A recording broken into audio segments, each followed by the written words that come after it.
How you doing, man? Oh, you got. I know you're a Jits guy. You're a Jits guy. Yeah, cool. Welcome to the Darren Cartel Show. I banter some of the boys at Jits. I train with Roger Gracie, and they're like, "Yeah, I'm a black belt in Taekwondo." I'm like, "Well, that's not a proper black belt." You're a black belt at learning a dance. Yeah, exactly. That's what it is. Like, see, when I look at karate, like I'm gonna be walking down the street one day and there's just gonna be a black belt just spinning kick me in the face. Yeah. But pretty much these guys are just learning a pattern. If you can do this pattern, I'll give you a belt. Because there isn't much. Well, I think there is sparring, but the sparring in jiu-jitsu is like, I know, we're trying to kill each other. Different. It's like, boom, let's go. Let's try and kill each other. Let's see who is going to die first. And you know what? I always you'll notice as well. You know the guys like, yeah, let's go easy this one. Oh. Liars. So see, we've got. Oh, you want Polish light? What's that? We call it Polish light. Okay, yeah. Like, because I have never met a Polish guy that can go light. Like just a warm-up round, and the guy's trying to kill you, and he's trying to heel hook you. Like, so we call it Polish light. That's funny actually, because we've got a few Polish guys, and they always go ham. Like, I've never met a nation that are so tough. Yeah. And they are fighters for the day they're born to the day they die. These guys are just fighters, and they're so tough. Doesn't matter if you're a man, woman, kid. Yeah. Come out at one and they already know how to do a straight Achilles lock. It could be the vodka, man. I don't know. They love straight. All my Polish friends, yeah. I actually beat a Polish wrestler over the weekend. I had a Jits comp over the weekend down the road. I did the absolute, and I got him with a triangle as well. What weight are you? So I'm actually technically heavyweight. I'm 92 kilos, but I fight in super heavy because I don't want to drop another kilo with a gi on. I'm just like, I could drop, but like, I want to wake up, have an almond croissant, eat breakfast, and not worry about it. So I had my very first big competition I had done. It was the let me guess right. It was the IBJJF Abu Dhabi Invitational. So if I won this, I got to go to Abu Dhabi. So I won the absolute, smashed everybody. I went in at under 91. So I was like, yeah. So it was to go to Abu Dhabi and represent like that. I won that segment of it, and I was like, you know what? I'm going to. I think I might go in the heavier weight. Yeah. I might go in the heavier weight just because I don't want to travel and then have to fight. I'd never really travelled and fought before, like that distance. I went in and it was the worst thing I've ever done. Really? These guys were massive, man. Some of the guys' gis were like just touching. Like, like, so I remember the very first guy I got, he pulled guard and I got him into a nice position, and then he just stalled and he got the advantage. So it was like one of these 5-minute rounds. Second guy was a big, massive dude, and he grabbed me, flung me to the mat. I was only a purple belt at this time, and he lay on top of me, and I couldn't do anything, man. Every time I tried to scream, man, it was like a bit of breast meat in my mouth, a bit of titty, man. I'm like, trying to get this guy off me. He was just grinding the life out of me. Yeah. And that was my experience of doing my first big competition. Oh wow. Beat twice and out of competition. Nice. See, I'm good with his accent, so do you understand what he's saying? Not quite, hanging in there. It's definitely hard, isn't it? And this is actually me slowing it right the way down so that because sometimes people in Scotland will be like, why do you sound so slow? And I was like, because I've got to slow my accent, I've got to slow my speech pattern down so that other nations can understand me. And especially Americans, I know, right? They're like, no, sorry, hun. They just don't understand me, and I try my absolute best to slow it down, but it's sometimes I just... You also have like a style of conversation, right? So when you're in the zone and you're talking about a topic... and it's like we sing, we sing. I'd seen somebody had said like, the way we roll our R's is very like French, like the way we would say like Roger or like Roger. Like, so it's like an R, it's the same as the French would do. Yeah. But ours sounds guttural. Yeah. Like ours sounds like it's very, very like it's dirty. Yeah. Whereas the French sounds as beautiful rolling R where we're like, alright, how's it going? Somebody's getting burst. Every time I go to like Glasgow and stuff for events, like, Darren, you want to know what you drink? Everybody's got a Sean Connery accent. Hello, how's it going? Yeah. Sometimes you just have to give them, they want the last word, and you don't give them the last word. So everybody's got one, and let's hear it. You know what? The only one I've got is like, Darren, you weird bastard, but that's the only one I know, because every time I'm there, they always, and I was saying earlier, that you guys can drink, man. Solid drinkers. I'm not the best drinker. I actually started kind of drinking when I was like 25 years old. I played a lot of football, and I was like, you know what? It's not happening. So let me have a few drinks, and I started to enjoy it, but it became a very lightweight compared to all my friends. I've got a lot of friends in the rugby scene. Because you were young to the party, whereas the old Scottish are starting young to the party. We were like, right, we can down there. So we would go down like the local forest and drink. We'd call it, who's going down the burn? Who's going down the burn for a couple of bottles of buck?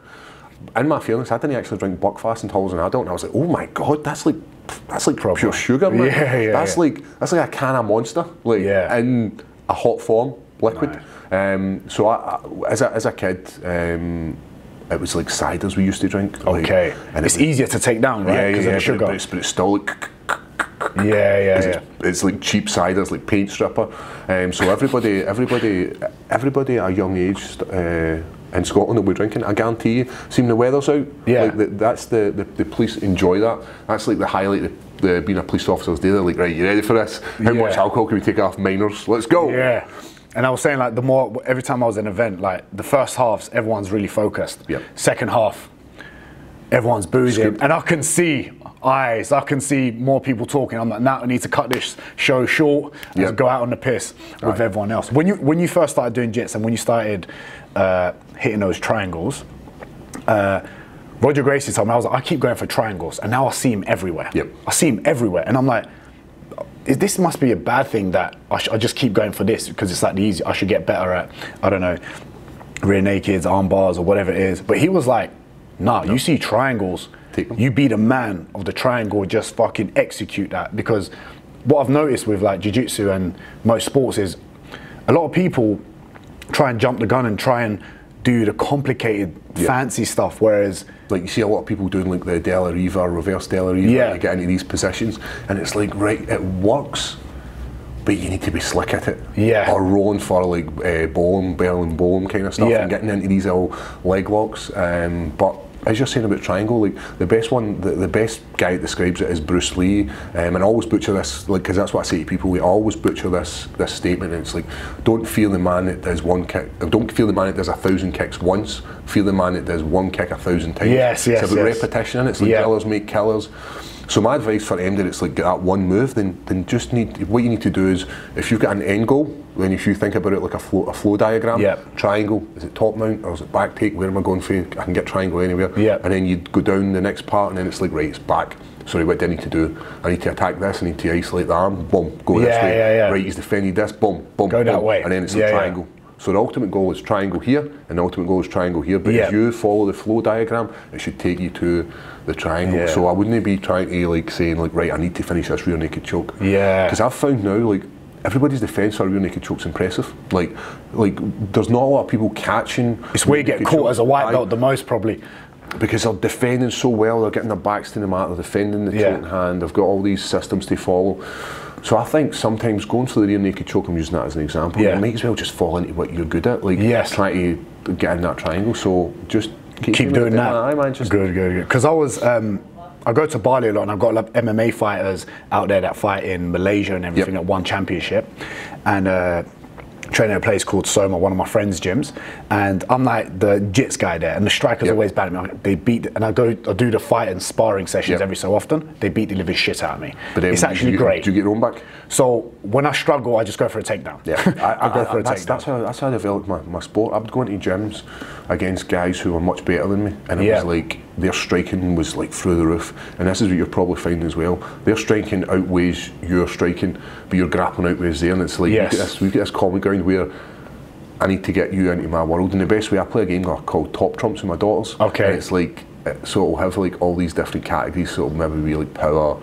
If we were doing it for jiu-jitsu, it'd be like how much power, skill, striking, all this kind of stuff. And it's just about, right, I can't strike with him, but I'm going to have to take one or two to take him to the ground. And that's pretty much what I do. I'm like, right, I'm fighting Ozdemir at the weekend. There's a good chance that I'm not going to be able to strike him. I'm not saying I can't outstrike him. What I'm saying is, right now, I'm not going to be like, right, I'm going to go outstrike him, and I'm going to look, I'm going to slip shots, and you're not going to see that. You're not going to see that. People are going to be like, whoa, if you're a fan of Paul, you're like, whoa, look at his footwork, it's amazing. What you're going to see is you're going to see me getting in there, taking a few shots, riding that storm, grabbing that single leg, grabbing that body lock, and dragging him to the mat. And I think that's what they need to do in the world of, like, whatever you're doing. I don't think it's even jiu-jitsu. I think it's like, if you're good at one thing, and you're in the world of work, and you know that's not the job you want to do, like, just take a bit of a chance. If you're spending 6 hours working for somebody else a day and spending 1 hour doing something that you love, then that's massively unbalanced, isn't it? Because it actually forced me to do more takedowns. Whereas I came across one of the guys, one of the kickboxers, Thai boxers, I pulled guard. It's beautiful, isn't it? It's beautiful, but we were doing MMA sparring.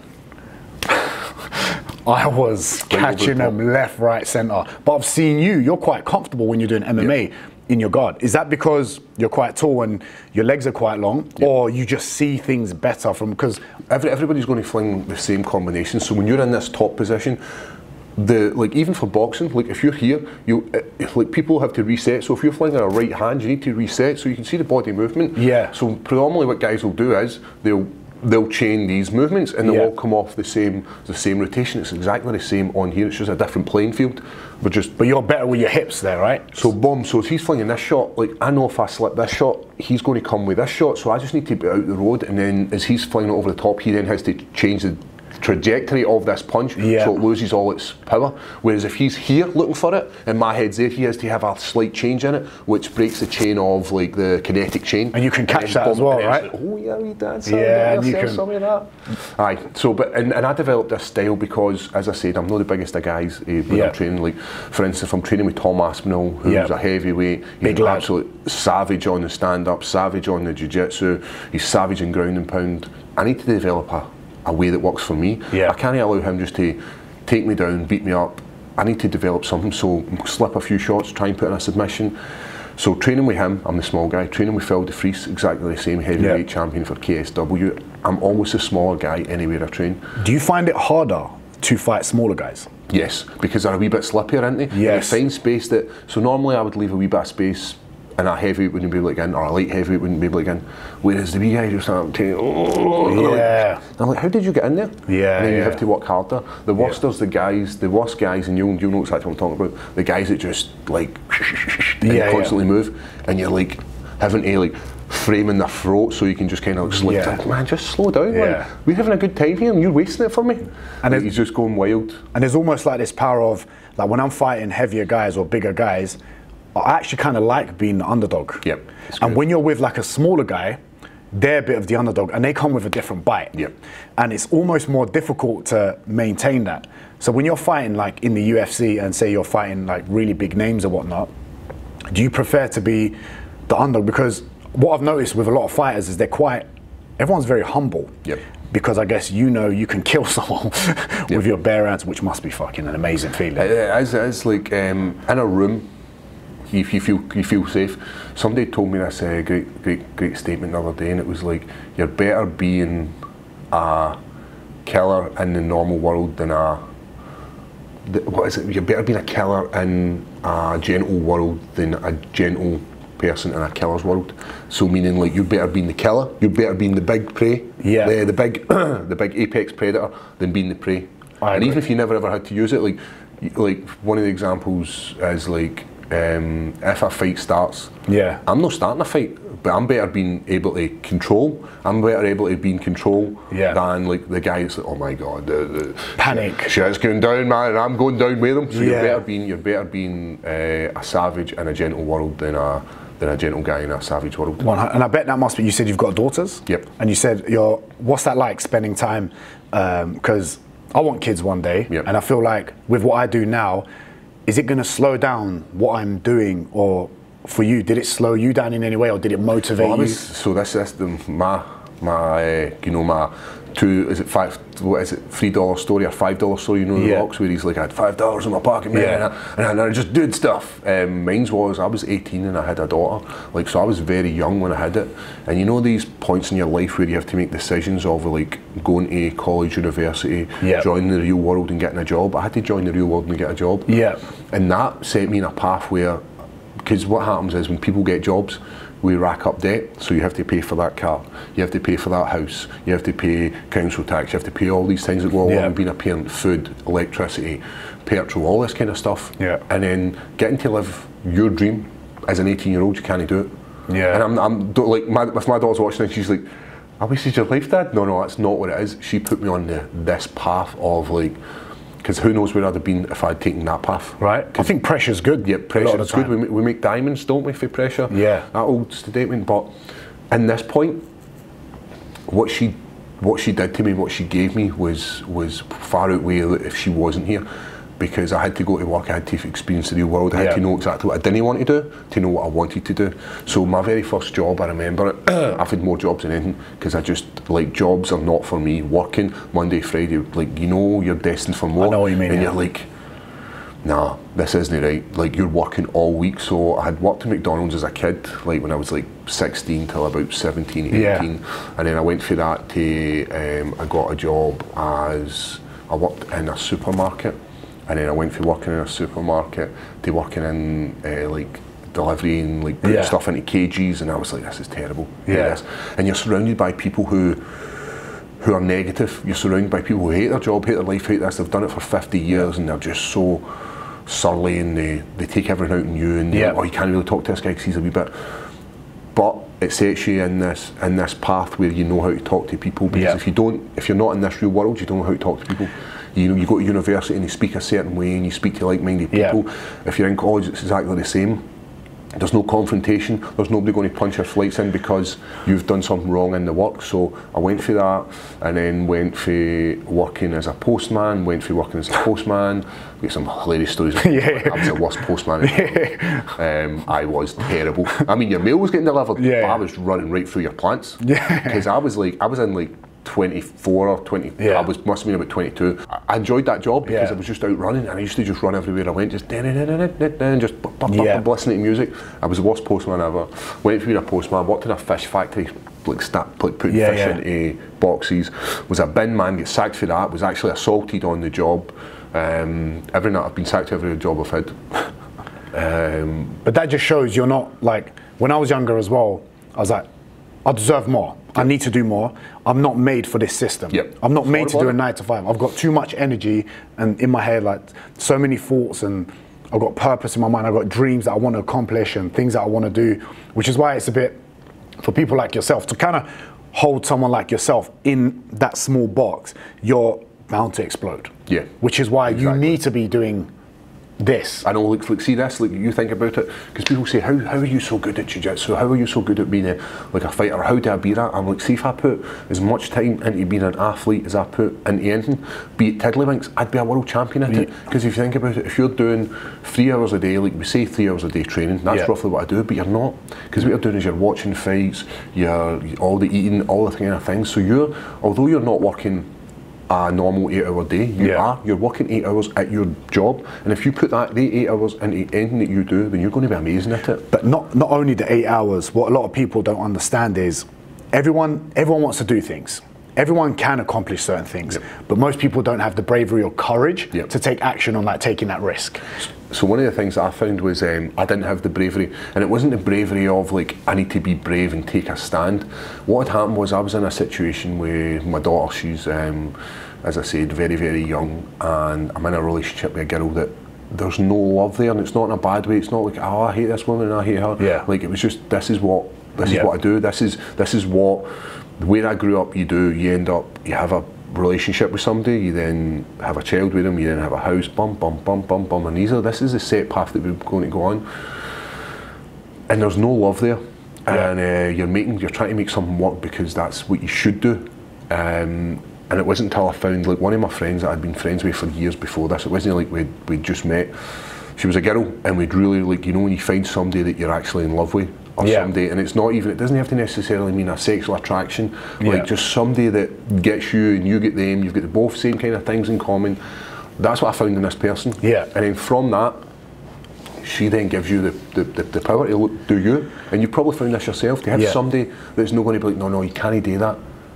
It's like, where are you going? What are you doing? What are you doing that for? You need someone to, like, you need somebody to push you, and that's what this woman was when I found her. And we've been friends for about, I want to say about 15, 17 years, but we've been together for probably about 12 to 13 years. How old are you, if you don't mind me asking? 34. 34, and I feel like a lot of, like, young males, right?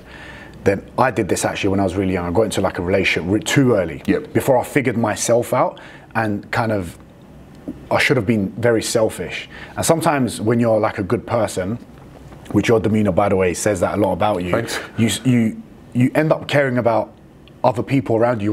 You want to provide, you want to look after them, even though they don't maybe potentially feel like that about you, and then you realize after a while that you wasn't selfish enough and you haven't done what you've wanted to do. Yeah, because sometimes you need to be about you, doesn't it? Yeah, like of course. you need to be the hero in your story. Yeah. And as you're saying, is like I feel it was the same as me. Like you're trying to like kind of make this connection with somebody, and it's like this puzzle doesn't really fit in here. And for me, it was like I didn't explore enough of the puzzle pieces to find out who did gel with that.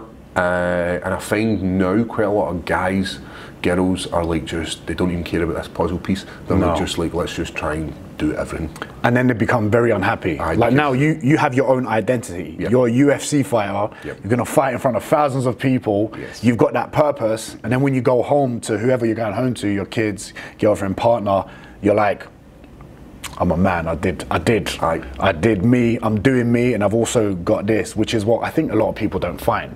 And did it take you a very long time, say, to be selfish? Because you have to be selfish with your training, right? Yeah, you do, and I even feel it now, and that's what, so all this, see, everything I do now is just to reward my kids. Like, so no matter what I do, because I don't punish them, but I punish them with time. So anytime I get to be with my kids, I am there, I'm in. Like, and I find a lot of people, and that's why I don't do a lot of social media. Like, you'll not see me be like posting. If you see my social media, it'll be the same picture of me. Or repost, it'll be like, just me doing the exact same thing. And it's not that I don't have time for it. I could have time for it, but then that means I'm taking time away from my kids. I'm taking time away from my partner. So when I'm with them, I'm with them. So we do a thing called, on a Friday night, we do a thing called Family Fun Night. We do it every Friday. We'll either pick like a board game, and I know it sounds like, I like board games because although I like playing games with them, but we're actually there together. We have to sit around the table. We'll put out snacks, and then I'll try and beat them. I will not let them win. I will try and crush them with the best of my abilities, no matter what it is I'm playing. If we're playing, as I said, Tiddlywinks and Monopoly, I'm taking that 1,000. And I'm gloating. I'm like, because you're a competitor. I am a competitor. And I think if you're like that with your kids, and I think people, I haven't got kids, but I come from a Turkish Kurdish background. I know you're fighting a Turkish guy. Is he? Oh yeah, he's Turkish guy. And like the background is, families tend to be, I don't want to say the word soft because it can be misunderstood, but now everyone is either too fucking polite or too like, they don't. I feel like the kids are becoming the parents, whereas the way you are, soft's a great way to say it. Like I think a wee bit of tough love's. It's still love, right? What is kind of needed sometimes. But I think, see, if you just let them win and let them do their own thing, and they don't feel loss. Loss is a great thing we learn through it. Like someday, like when I look at boxing, and I think you're a pro boxer, and like Anthony Joshua with his 2 losses, like, oh my god, that's like his career's over. It's not. It's 2 losses. It's nothing. This has made him, because you look when he came back after that first loss. And he came back an absolute champ. And I think that's what you need. I think you need these losses to make them. So although I'm beating my kids at Monopoly, like they're still learning to lose, and but it's driving them because they want to win. There's a big lesson there. Yes, they want to win. They want to beat me. And I remember just a couple of weeks ago, it was like the last couple of days of school, and the school are doing like sports day. And my daughter comes in, like my young, she's 7, and she's like, shows me her 2 stickers. She's like, these 2 stickers, and they were like for coming first. And I was like, did you win? She's like, yeah. Absolutely proud as punch to tell me she won. She won the short race and the long race. Sick. And she's like, confident. She's like, hey, the boys knew I was going to win. Because she's very friendly with all the boys. She doesn't like the girly stuff, because I'm quite I'm very hands-on with my daughters, and I'm like, everything I do with them, like as I said, I teach them wrestling. They go to wrestling classes, they go to jiu-jitsu classes, but with them, so they're very. They like the rough and tumble, so that's why she's friends with boys. She can't deal with the hierarchy of women. You know, women, it's like you're the bitchiness. She's like boys are boys. boys are boys, aren't they? We have a problem. We fight it out. It's like right, look, I don't like you. We're going to fight. Right, you've learned your lesson. I'm not gonna try here. I'm a lover, by the way. Like see, in school, I had not had many fights. Really? Like I was great at running away. Really? It was much easier to run. I was like 6 foot by the time I was like in 4th year. It was easier to run. Like, you're not catching me. You know. It was much easier that way. But I did take a few second prizes in school just because I was never ever. I was mouthy, and but I never did anything to back it up with. I didn't have. I was scared of getting punched, and I think everybody is. I think one of the things about us as in society, the worst thing that can happen in school is a punch. you've done something wrong to somebody and they nail you, then you think, oh my God, the fear of that punch is worse than the punch. And it took me a long time to realise, like, see, once you've been punched, it's not actually. It's not that bad. It's not that bad. It's not that bad. When you get it, you're like, right. Yeah. Yep, that's it. But that's, you've been like, and I was saying, the way I was raised, there's confrontation all the time. If there was a problem, I would know about it because my dad did not hold back. Yep. He didn't hold back with me or other people, which is why when I am like talking to other people and there's an issue, I just say it how it is. Address it. And if you don't like me or something negative comes out of it, then whatever, it is what it is, right? Yep. Instead of beating around the bush and talking a lot of shit that I guess most people do. All right, yeah, but sorry. He's the boss man. He's the boss man. I told you this. Like, see, the issue is like we get into this phone and it's like it's good conversation. Yeah, like, and that's what we normally find with like people who are passionate about what they do. And, like, I want to tell everybody about what I do, so we end up with this really good conversation. And then the media guys are like, yep. We need to wrap this. 5 minutes. But I know what you're saying. Like, I grew up where it was more my mother. My mother was like the hierarchy of the family. Like, my dad was a working class guy. He worked every day of his life, and then mum was like, hand that dough over to me. And she was like, she ruled with an iron fist. And she used to do this thing. It was hilarious. And I know it's hilarious now. And she would give us into trouble. And you'd maybe take a wee backhand because I grew up in the 90s. You'd get a but wait till your dad comes in. And then it wasn't until I realised I was about 12 and I realised he's not going to do anything. He's the softest guy about. He might be. He's like, my dad's about 6'2", but I'm like, but he's so soft. And I had an older brother, and the same again, used to beat up me. So me and him used to team up and we'd bully my sister. Because it was either he's bullying me, the two of them are bullying me, or me and you can team up and bully her. She's politics. So that's what it was like. So pretty much the same as it was a tough living. People were fighting. We were fighting over anything. We were fighting over like space. We were fighting over who's sitting on the couch. We were fighting over TV. Fighting over board games, all that kind of stuff. And that's part of growing up. Isn't it? It sounds like you're very like humble upbringing, right? Do you think? And I know a lot of fighters are very humble and stuff. Do you think sometimes being potentially too humble can affect how much you get paid and what you can accomplish in a fighting sport? Yes, definitely. I'm a prime example of that. If you think about the amount of fights I've had, I think I've maybe eight or 9 fights. I'm not entirely sure in the UFC. I've had like 8 bonuses, performance of the night bonuses. None of my fights go to the decision, apart from one we get against Shogun Rua in Brazil. And it's like, I hear people complaining about pay, and it's like, get paid what you're worth. Get paid what you're worth. If you think you're worth more, then go and do more. Go and do more. I'm like, I'm happy just being this humble guy who's like see him that it says I'm happy being this humble guy. Him that it says I'm humble, but I'm just happy with the way I am. I don't need. One of the questions they asked me next door, they were like, if you won a vast amount of money in the lottery, like we're talking astronomical, what would you do with it? And I'm like, I probably wouldn't want it. I know it sounds a bit cheesy, like this guy's cheesy, he's using all, but money corrupts people. I don't know anybody that's got money. Look at Conor McGregor. Like, the guy's got everything you want. He's got like one of the yachts that are like absolutely like, I'd love to have a shot at it. Drives all these fancy cars. What's next? I know. But it's corrupted him. Because he's not the same lovable guy that everybody loved when he first came to the sport. Money corrupts people. Money corrupts kids. All the stuff that goes along with that. Like his kids will grow up and they'll have all this money and they'll be corrupt by it. I don't want that for my kids. I don't want that for me, because I know I'd love to have the intentions of like, oh, I'd be a really good guy, and I would do this way and I'd do that way. But I know for a fact I wouldn't. I know it would corrupt me, and I know I'd start having lavish things. I'd start buying more lavish things. I think you'd do it, because I think one of my friends said this to me. He goes, when people make a lot of money, depending on the person, it enhances who they are and what they are. So either they become extra generous or really good, or it enhances them ending up being a prick.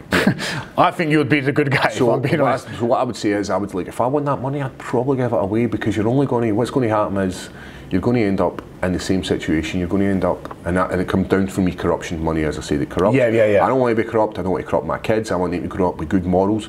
Like, I'm not saying people who have money don't grow up with good morals, but when you look at politicians and you look at that world of going to like Oxford, Cambridge, and they're in these places of wealth, and it's all about how much money I can make and how much money I can take from other people. I don't like that. I just don't like. So I'm happy to just, and that's why when we're saying about like, do you believe that because I'm the way I am, like I'm happy not getting paid. As long as you're happy. Like, as long as you're happy. Like as long as I've got enough money to treat my kids to a nice wee holiday, do family fun night. As I said, I don't have a big fancy house. You wouldn't come in my house and be like, whoa, you're doing all right. You come in my house and be like, you're doing, aren't you? But I don't have a fancy car. I drive a smart car. I drive a 2-seater smart car, and the luxury I've got in this. You in a smart car? I'm in a smart car, 2-seater one, not even the one with the 4 seats, 2 seats, and the luxury that I springed out for the electric chairs, you know, the heated ones, that heat up in the winter, and it was just came standard. It wasn't like I was like, I need the electric chairs, but this is like the coolest thing I've got, because as I said, I had like different cars as I was growing up, like Ford Fiestas and that kind of stuff. Like, but this is I love it. It's plastic doors, like everything. It's plastic. Like the doors, you can actually push them in. They're not metal. Bumpers exactly the same. I don't need a lot of nice things, but my vice is trainers. Trainers, right. Man. I've got an issue with trainers. Don't worry, we've got 2 minutes. Don't worry, 1 minute. Don't worry. I need to have this. I've got so many Jordans as well. But you know what? What's your guys? What's your guys? Air Force. I just always go back. White Air Force. White, but it was so. I've got like 3 fresh pairs at home. I just keep them there because now you can't even find them. No. But I love my Jordans, my Oreos. I love my Oreos, and lately I've been buying a lot of Dunks. But they're nice. And what's your trainer? What's your most expensive trainer? You don't have to tell me the price yet. No, I'll tell you. I don't care, man. You know the Spider-Man ones. Spider-Man ones, the like Jordans, the ones Miles from Morales. The movie. I was in New York. I paid just over $1,000 for them. Wow. Yeah, it's the one with the like blue. And I was like, I still haven't really touched them. I've worn them a few times, but I haven't really. Actually, I wore them at your last fight. I was in London. I actually wore them there, and I was like, I shouldn't have worn them here. I was like, well, yeah, exactly. That and off-whites. I've got some black on black off-whites. See, trainers are like, so when I was growing up, like if you had the trainers, the coolest trainers in school, then you were the guy. Yes. Like that's why I've got this love for trainers. And after the last fight, Tom, I put a good bit of money on Tom Aspinall to win. Oh, nice. So I took that money and I bought a pair of Travis Scotts. So you got a Travis Scott? Yeah, aye. So I was like, they were bought for me by Tom, and because I don't like spending stupid amounts of money on stupid stuff. But because that money wasn't mine, that money was Tom's. Tom gave me that money. Okay, I get you. I went, no, I'm treating myself. Yeah, good man. So they're like my pride and joy, and I'm like, I don't know where to wear these. Like, where can I wear these? Because I don't really want to wear them just like, hey, I'm going to Sainsbury's. Yeah, I know. Denali and no one there gets it. They're like, they're not looking at you. So, but it's funny. It's the first thing I noticed about you. I saw the Jordans. I was like, so my beaters, the ones I wear like daily, are like Jordan Parises, like light blue, white. They're like really pale. They're beautiful. Like I love everything about trainers. Like these ones, like there's only these wee tiny bits of purple bit on them. They're like subtle. Yep, like Jordan 7s, man. They're so cool. So that's my bag, where I'm like, right, if I'm making some money, I'm going to get some nice trainers, man. But I like Dunks. Dunks are like the summer vibe lows. Yep. Nice. We're gonna have to end this. I know, we're going to have to, like, the media guys are here, like, come on. Nice to meet you, brother. Thank you so much. I really appreciate your time.